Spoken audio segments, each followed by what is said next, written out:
And now it's time for Photo Booth Live Chat with John Young.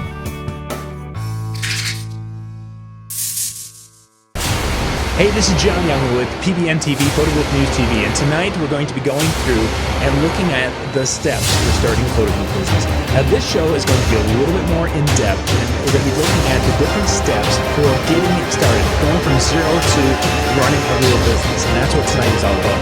Now, this isn't just for photo booth. This is really for any small business out there. This could be translated to the photography, to the uplighting business, any type of business that you're really wanting to run. So we're going to go through and kind of cover the steps of what it would take to get a business, a photo booth business in this particular case, up and running. And of course, for those of you who want to learn more, go to photoboothexpo.com. You can get your tickets to join us in February of this year, February of next year. Photo Booth Expo is a great spot to learn how to run a photo booth business, and that's coming up here in just a little bit. So let's get on with tonight's show. How to start a photo booth business, and basically, again, taking it from zero. Now, the big thing is when you're going to start any business, you've got to ask yourself some questions right away, because it's just not as easy to run a business as a lot of people would like to think. First off, you got to decide if this is actually something you really want to do. It's a commitment. It's a big commitment. Starting a business and being done in 2 weeks doesn't happen. Oh, I'm going to start a business and I'm going to sell it in 6 months. It doesn't happen that way. A business takes time and it takes a lot of effort. Is it something you can do on a day-to-day basis? Because you're going to be putting a lot of hours and long hours on some days doing your designing things, putting things together, packaging things, building. If you're the tech person, you're going to be doing it all. You're going to be doing marketing. You're going to be doing website things and social media things. And it's a day-to-day job. Are you going to be up and running and able to do that? This is going to take a lot of time and a lot of your resources. It's going to take money that you're going to have to pump into the business to get it up and running. It's going to take time away from your family and different things to do this. Can you allocate that time and such, the weekends to do that? Then it becomes, can you make money with it? Not every business can make money. You may love to go and crochet, and you find out that there's way too many crocheters in your market, and there's no value or there's no money to be made with crocheting, but you love it. Can you make money with it? You have to have that conversation, and sometimes it's a hard conversation because I love the idea. I love to go and I love to sing, sing karaoke, and I think I can make money at doing that. And then you find out that no one pays a karaoke singer virtually at all anymore. And then you got to have support. You're going to have a support network. Does your significant other, does your family support this idea? Now, sometimes they may not see your vision, and that's part of your job is to maybe sell them on that vision. And even sometimes when your vision is so much there, they may not see it, and that's okay. That doesn't mean they're really looking out for you. And most of the time, your family and friends like that are a little more conservative. So don't be really upset if they don't see your dream and your passion for it. What the steps we're going to go through are going to help you to kind of organize your thoughts and to give you a level of success or to assure somebody success. And if you do these things and then bring that back to them, I think that's going to help tremendously. But you need to have that support there. Again, let's look at the competition that's in the area. The competition, who else is doing what I want to do? Who's doing it at a level that I want to do, or a way in which I'm going to be able to do it? Now, there's when you get into the business of where you're going to be at and where you may be eventually will be later. Money's going to be a restricted thing. You can't come in and promise you're going to be able to go, dig basements 40 feet deep when you only have a shovel. You can't afford the backhoe yet, so you're starting off with a shovel. Make sure that you're able to compete in that shovel world before you go and start promising and trying to sell something you don't have. And know the competition. How many other people are out there trying to dig holes with shovels, and how much are they charging and such? And understand that if there's a lot of people out there, your market may not be able to support all of those people out there that are digging with shovels. If that's the case, the supply of shovels and shovelers are way too high, and the demand for shovelers are going to be low. There's no money to be made in that, which we jump up to, can I make money with this? Sometimes the answer is no on that. So you've got to really be willing to ask yourself those questions and such before getting into this, because if you can go through there and some of those questions are putting up red flags already, not that you can't go forward a little bit, but you have to be able to be having that real conversation with yourself that this may not be the best thing for you to do. So, but if you go through and you're coming out positive and you're still fired up, let's go through the steps on getting that business going. First off, you need to kind of select a name and a legal structure for your business. Today, with the selections of names, it used to be that you just go and find a name, you go to the state and see if it was registered, and you'd have to, in our case, Minnesota, we'd have to go down to St. Paul or call down there and have them check and do this. You can do everything online. Your Secretary of State's there to find out if that name's being used in the state or is available there. There might be some things that are trademarked nationally. You have to kind of do some searching there a little bit. But probably the biggest area with the selecting of names is to go and find something that is out there on the internet, really, to go look and find a domain for your business name. Find out, check for if you can get the .com or the .org, .net. See what else is out there that's going by it. If I'm going out there, John Young Photo Booths, and I look that up, and there's johnyoungphotobooth.com. Well, johnyoungphotobooth.net might be available. Well, that could be a possibility. The problem I have is that if anybody's looking for John Young Photo Booth, they're probably going to go to .com and see that they're coming to from Philadelphia instead of Minnesota, and that could be a problem. So you're going to have to go and search these different URLs and find one that works.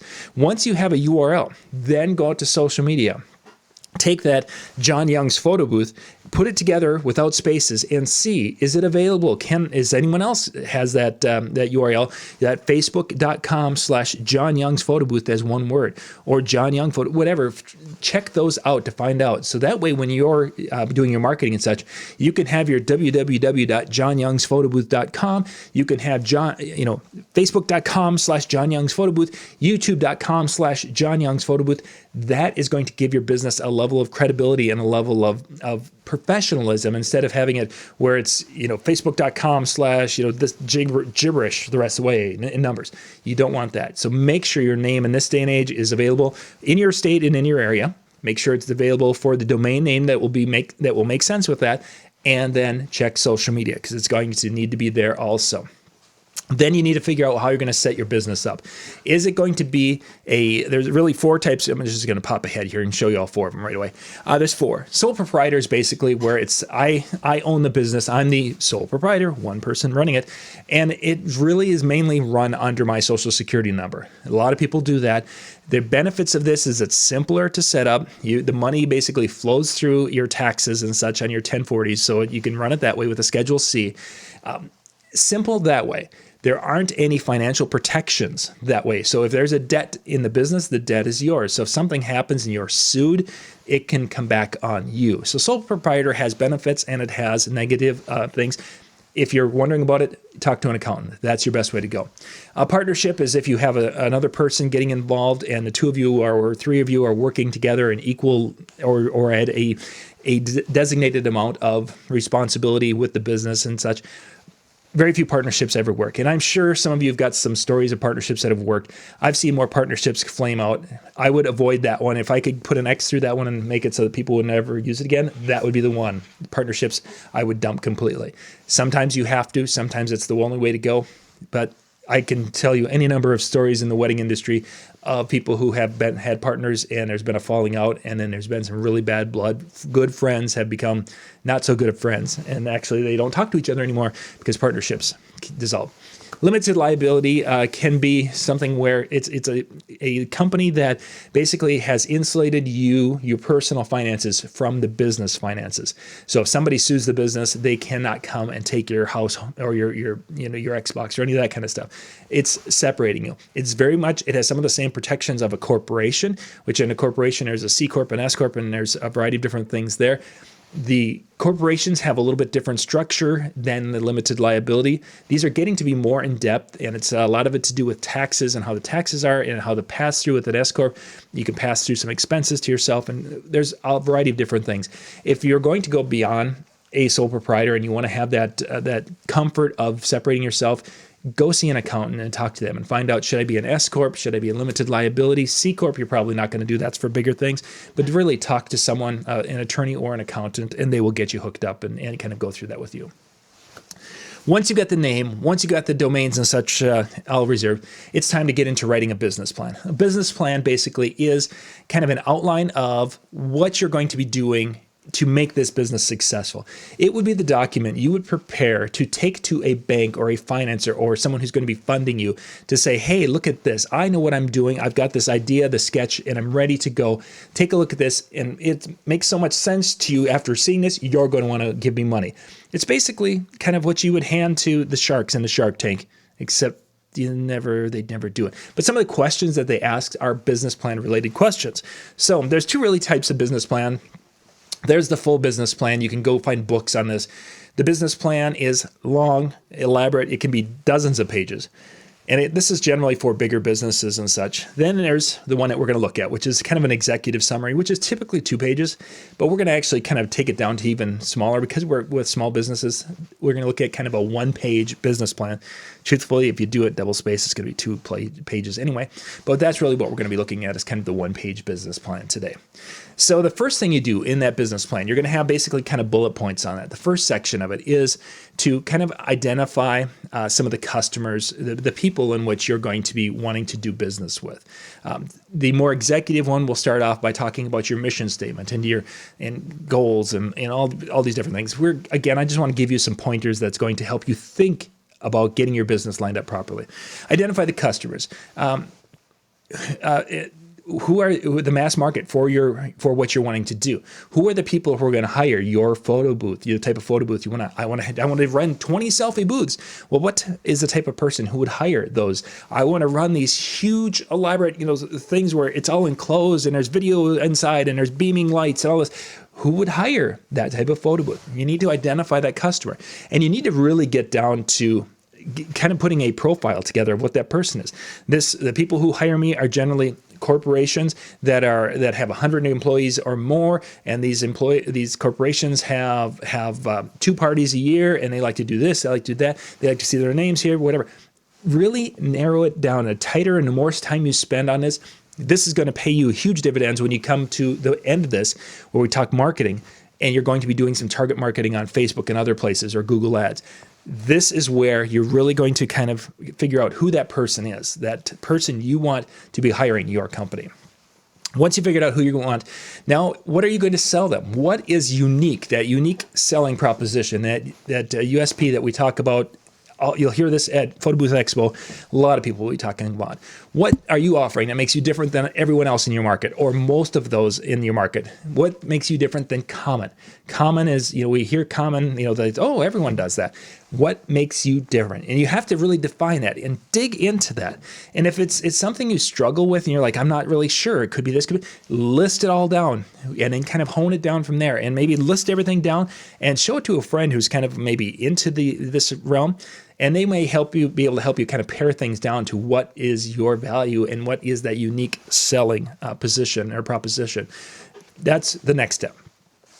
And then you have to decide what you're going to be selling. And that kind of ties into that. Am I going to be selling photo booths? Am I going to be selling is my biggest thing going to be these the picture books and the digital scrapbooks, or what am I going to be really selling? What am I going to be offering clients? And this is where you're going to start getting into some of the upsells and different things. And this will also kind of fill back into some of your unique selling propositions. These two will kind of go together, but you really have to kind of define these things, because if you're just like, oh, I'm going to sell photo booths, well, that's great, but the more you can define it now, the better you will be. So look at what are you going to be selling so you can kind of define yourself. How are you going to find these people? And this is that marketing plan that we're going to be implementing later. How are they going to hear about you? Are you going to be going to venues and dropping business cards? Doesn't work very well.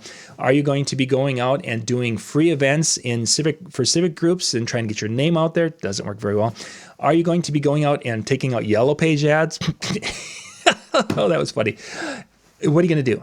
This is where you start to look at things, and this is where you're going to have to really get creative and use that old phrase by now, but that guerrilla marketing is what we really have to do today, and to be able to do things differently in that realm to get your name out there. This is the customer, the prospecting and engagement. How are you going to find those people, and then how are you going to get them to the point where they're ready to buy?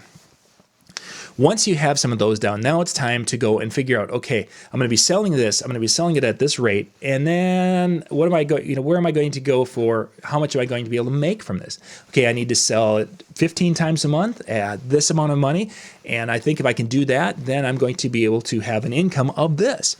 You need to be realistic when you're doing this, especially when you're starting out. Hopefully when you start out, you're going to be able to sell it once or twice a month. Then after it's been out a few times, then you can maybe sell it a few more times, and then a few more times. You need to be real here, because it's too easy for us as a small business person who's getting ready to start to get excited and say, oh my gosh, by month 3, I'm going to be selling it 25 times a month because everybody's going to want it. Well, what you're going to find out is you're selling it 3 times and you ended up having to discount it, or you're doing it for free because people aren't jumping on it as quickly as possible. Sometimes we get lucky and we strike gold. Most of the time, it isn't a boom. It isn't something where we just blow up. It's something where we are going out there, and it's that day-to-day grind as we slowly grow. We're not going to all of a sudden be like the hottest thing in town. Continuing the one-page business plan. The next area we would want to talk about are the resources. What do we need to function? What kind of materials do we need to function? What kind of do I need paper? Do I need software? Do I need different tools? Computers, and what are all these different things that I'm going to need? What am I going to need for staffing to get up and running? What am I going to need when it comes to my photo booth and then transportation? These are all different things. These resources. What am I going to need to have a storefront where people could come in? Well, I need a warehouse for that. How are all these things? What do I need for backup equipment? You need to be kind of going through the resources of what you're all going to need and think through that. Then you have to think about what kind of outline, what is your day-to-day and your week-to-week things that you're going to be doing. Okay, so I'm going to be making some cold calls. That's okay. That we need to know. We're going to be doing some management of gear. We're going to be doing some updating of things. We're going to be creating graphics. We're going to be training people. We're going to be kind of go through the key activities of what it takes to run your business, so you have an idea. Is this business going to be something where I'm expecting to put 10 hours a week, 20 hours a week, 100 hours a week? Kind of figure out what these key activities are going to be, and what does it take to get everything together to produce a show. Is it 3 hours of prep a week? Is it 6 hours of prep? Is it 20 minutes of prep a week? Go through and be as honest as yourself, and estimate a little high on this one, because you do. I'd rather see you say, it doesn't take me 20 hours to run this business a week. It takes me 15, rather than to say, oh my gosh, I was planning for 10 hours and now I'm finding out it's taking 25 hours a week. So key activities, what does it take? Get those figured out so you're ready to go. Then networking is probably one of the biggest areas right now, and that's because they can recommend you. You can find where there's opportunities to display your skills and the talents. Networking, find where are you going to be networking. This is again getting into your marketing a little bit, but this has got to be something you think about. If I'm going to be networking, where am I going to be networking? Who do I want to network with? Who is that optimal person? If I could sit down across from one person, who is that person? Is that the venue manager at the high-end hotel in town? Is that the person who sells wedding dresses? Is they're the person I want? Is it the jeweler? I don't know who it is in your area, but who is that person that you would want to sit across from and basically become their best friend, and to make that your goal? Identify those people, identify those circles, and make those things happen. Once we know our gear, once we have an idea of the different things, then we can go through and kind of put some costs and such into this, as far as, okay, so we know paper is going to cost us this much, our acquisition costs are this much, all these different things are in this part. And I've done this on a few different business plans, shows that I've done, where we've gone through and we've looked at actual expenses and setting prices and such. And this is probably one we'll do in my next round, is how to set your price as a photo booth operator. But you look at all the costs that are involved with producing and getting that booth out there and getting it back. The travel, the time, ahead of your loading and going. Then you're loading and go, your gas, your insurances, your cell phone, anything else you're using that's related to the business needs to be in there, so you can figure out a cost structure of what this costs for you to produce the show, so that way you can make sure that you're charging enough for the show itself. Okay, so we've kind of gone through, that's your information kind of in your business plan, and that's just really a thought process is what it is, to go show that you have thought through these different variables with your business. Next, we need to go and get a federal employee ID number. Some people need this, especially if you're going to have employees or if you're going to be paying people. And that's a change that's happening. A lot of you may say, oh, I'm not going to have employees. I'm going to have subcontractors. If you followed what happened in California, this is going to be a show that I'm going to be getting into. That could change in all of our markets here, that people who are working for us may not be subcontractors like we've been used to in the past. So don't count on that. If you are self-employed, or sole proprietor, and you don't have employees, you probably don't need a employee identification number. Most banks prefer to have that over your Social Security if you have a business account at the bank or credit union, and they may require that. If not, your Social Security number gets you there. So that's something that you may have to obtain, and to get that, if you're doing a corporate, you've got to have it. If you're doing that self-employed or the sole proprietor, you don't need to have it. I guess there was all the things I was just going to talk about. We didn't need to have those there. Okay. So after that, now we can go and open up some accounts. Now in this day and age, there's some places or some situations online now where you can open up an online source, whether it's a PayPal account or what have you, and you could probably pretty much run everything from that. But you probably want to have a bank account locally of some sort. You want to have a PayPal type account or a Square account. Tie these things in, because you can do some invoicing from these things. You can do some billing. You can have people send you money. This is the new digital world, and you need to have these abilities. Yes, you can have a credit card processing and have that on the side, but Square does that. PayPal has those capabilities. Yes, you may pay a few cents more, but that's part of the world of doing business. Just basically live with it and get it done. So get your accounts all opened up and get yourself all set up for that. That we kind of talked about, mentioned this earlier, your business location. Are you going to have a storefront? How are you going to be storing your things? If you're working out of a home, the home-based one, and this is the interesting thing with the home-based. If I have a storefront, I need to have a certain type of insurance for my storefront. This particular building I'm in, we're on our property here. This is a 5-acre spot here that I'm on. Our house is over there. This particular building, though, is classified commercial, and it is our office building. This we have to have separate insurance on, and a different insurance, a much more expensive insurance here than we do on the house.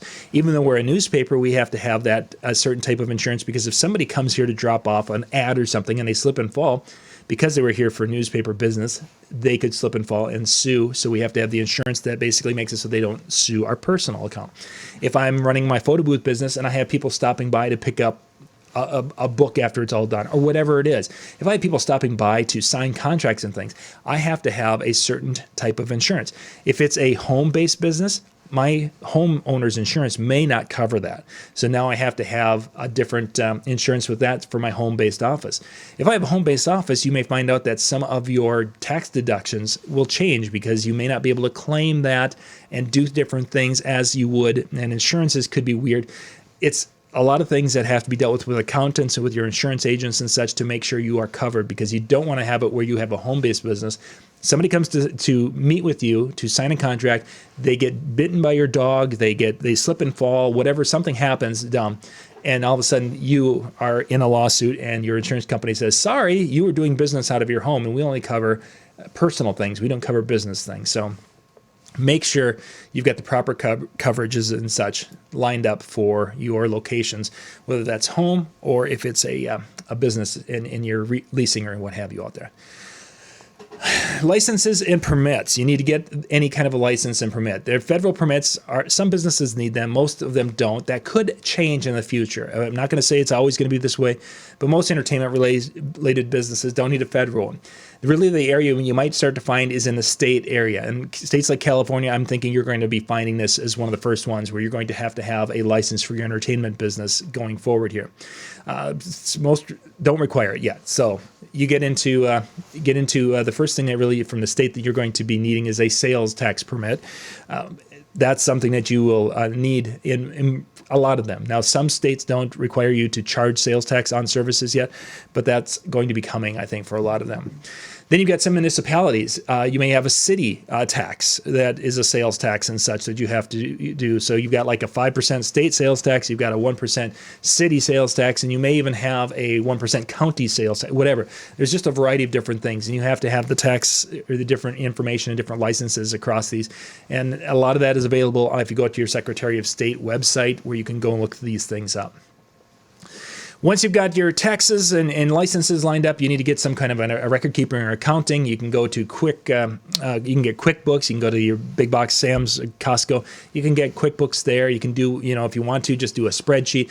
The important thing with your record keeping is that you need to set something up, and you need to stay with entering things in, entering your income, entering expenses and different things, because when you're starting to generate income and generate expenses, you need to have a paper trail. You need to have the mileage of the vehicle if you're going to be doing mileage deductions and such. You need a paper trail, and you need to hang on to these paper. Last part talks about you need to hang on to all that kind of stuff for 3 years with your business. Some people hang on to it for 7 years. Personal things are 7 years. Business things are typically 3.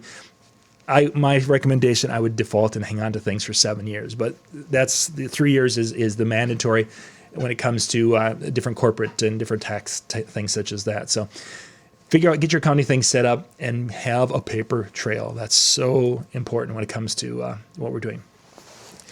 So we've gone through and we've done some of the business and boring stuff. Now we're going to get into some of the fun stuff, and we're going to start to do a little creating our brand and the image and what we are going to be wanting to use with that.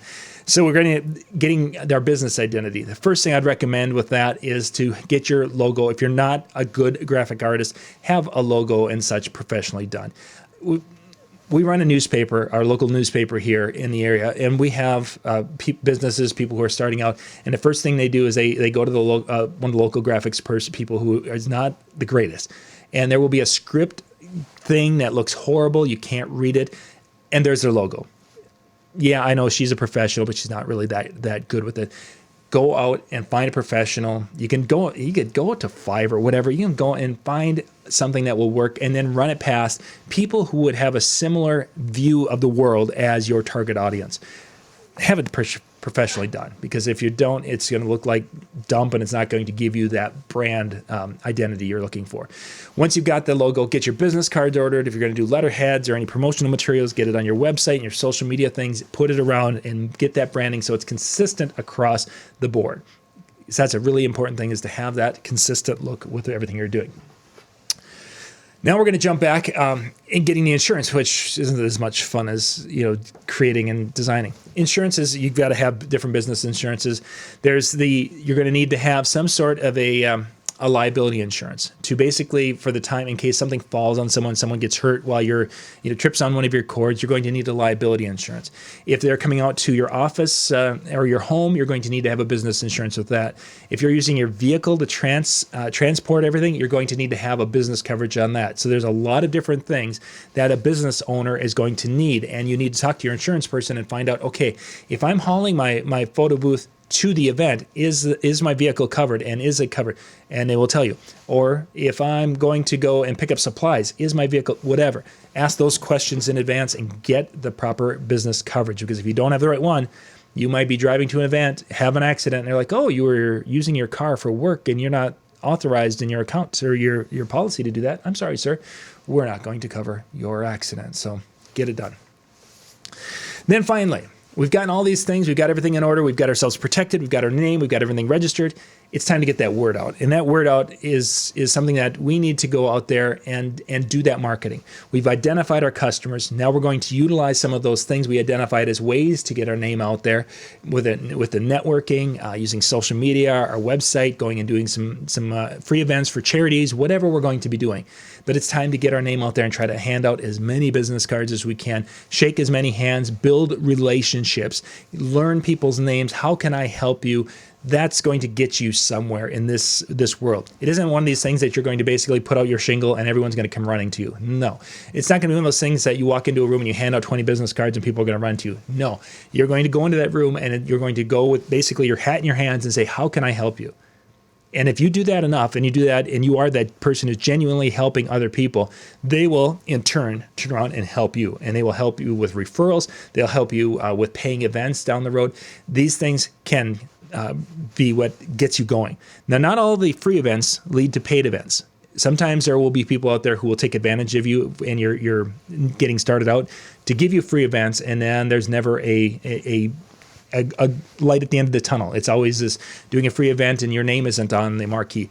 That's something that will be talked about in another show, but just know that there are different things you can do to get that name out, and that becomes the biggest part of it, is getting that marketing out there. So just a little fairly quick video, about a half an hour here, on some ideas for getting started with your photo booth business. And again, this can work for a variety of different businesses.